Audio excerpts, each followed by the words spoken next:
का हो समीर भाई, कहाँ जात हो?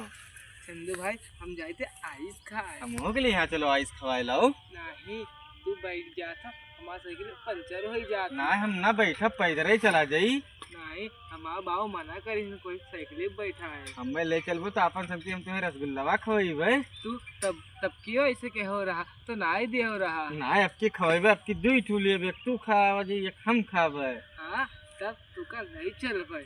तब चला जाई। अब कई बजे चलबो? अब चला जे हम देखो यार पहन के आए हैं, बहुआ हमार मलवा आवा थी। है तो हमारा सेटिंग कराई दो ओकरे सहेलिया से नी। बस छिंदरा, तू जब देखो तो हमरे मलक सहेलिया के पीछे पर आ रहा था। हमें नीक लागत थी तब तो कही थे, तहार तो सेट हुई गवा है। तू हमरे मलक पटाए ले वो ऐसे तो। ना तोरे मलवक ना पटेबे, तो मलवक सहेलिया पटेबे।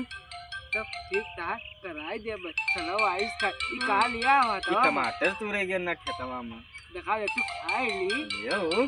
तो तू का नहीं चल भाई। हाँ तो हम मैं लेके चले। हाँ बंद कर दे।